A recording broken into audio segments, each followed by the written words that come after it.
क्या पुराने हल्क को वापस लाया जा सकता है?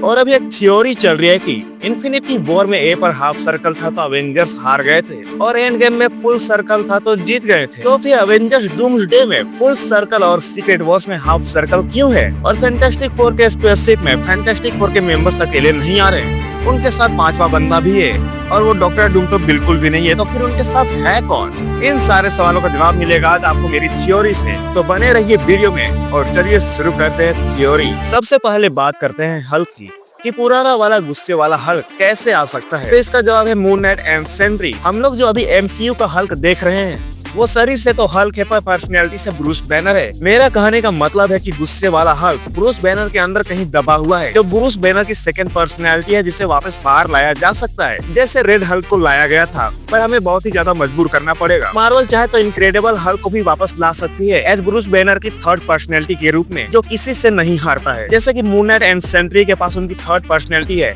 जैक एंड वॉइड, जो उनके दोनों पर्सनैलिटी से बहुत ही ज्यादा पावरफुल है और किसी से नहीं हार सकते। और इसी तरह ब्रूस बैनर को उसकी थर्ड पर्सनैलिटी दी जा सकती है एज इनक्रेडिबल हल्क, पर ये तभी पॉसिबल है जब ये मार्वल चाहे। और मार्वल चाहे तो हल्क को सेपरेट मूवी या सेपरेट सीरीज देके उनके तीनों पर्सनैलिटीज को अच्छे से एक्सप्लेन कर सकता है। पर मुझे नहीं लगता मार्वल हल्क के लिए इतना सोचेगा, क्योंकि मून नाइट का सीजन 2 कैंसिल कर दिया गया है, पर वही मिस मार्वल का सीजन 2 अभी तक उनकी लाइनअप पे है। अब बात है अवेंजर्स डूम्सडे और सीक्रेट वॉर्स में उनके सर्कल को लेके। जैसा कि लोग थ्योरी बना रहे हैं कि अवेंजर्स में ए पर फुल सर्कल का मतलब अवेंजर्स का जीतना है, और वहीं हाफ सर्कल का मतलब अवेंजर्स का हारना। तो इस बार अवेंजर्स डूम्सडे में ए पे फुल सर्कल है और सीक्रेट वॉर्स में हाफ सर्कल है। मेरी थ्योरी है कि अवेंजर्स डूम्सडे में बेशक अवेंजर्स जीत जाएंगे, अवेंजर्स साथ मिलकर डॉक्टर डूम को हरा देंगे और मार भी देंगे।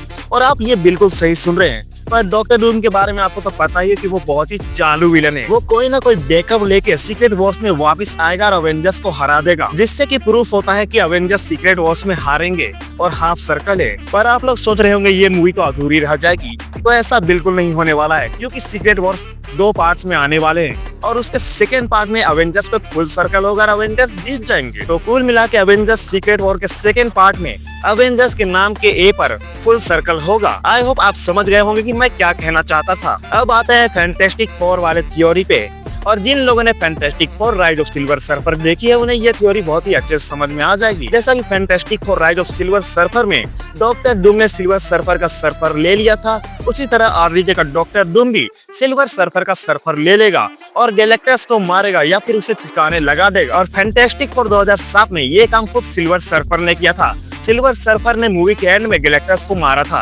और सरवाइव भी कर गया था। उसी तरह डॉक्टर डूम भी गैलेक्टस को मारेगा और सरवाइव भी कर जाएगा। पर आप लोग सोच रहे होंगे कि डॉक्टर डूम आखिर गैलेक्टस से दुनिया को क्यों बचाएगा? तो डॉक्टर डूम दुनिया को कभी खत्म करना चाहता ही नहीं था, बल्कि डॉक्टर डूम दुनिया पर राज करना चाहता था और अपने कदमों के नीचे रखना चाहता था। इसलिए डॉक्टर डूम गैलेक्टस को मारेगा और अपने ईगो के चलते भी शायद गैलेक्टस को मार देगा। पर गैलेक्टस को मारने में शायद दूसरे यूनिवर्स का पोर्टल खुल जाएगा, और वो पोर्टल होगा अर्थ 61 का, यानी कि मेन एमसीयू का, और वहीं से डॉक्टर डूम की एमसीयू में एंट्री होगी और डॉक्टर डूम का पहला शिकार बनेगी कैप्टन मार्वल, वो भी धोखे का शिकार। कैप्टन मार्वल ही होगी जो उसे टोनी स्टार्क समझ के अर्थ 616 पे ले आएगी। वो तो शायद कैप्टन मार्वल को बाद में पता चलेगा कि ये डॉक्टर डूम है, टोनी स्टार्क नहीं। और डॉक्टर डूम का पीछा करते हुए फैंटास्टिक फोर के मेंबर और बिना पावर वाली सिल्वर सर्फर भी उनके साथ आ जाएगी अपने सर्फर लेने के लिए। और सिल्वर सर्फर ही होगी जो 5वीं बंदी होगी फैंटास्टिक फोर के मेंबर में या फैंटास्टिक फोर के स्पेसशिप में। फैंटास्टिक फोर 2007 में सिल्वर सर्फर का माइंड चेंज हो गया था,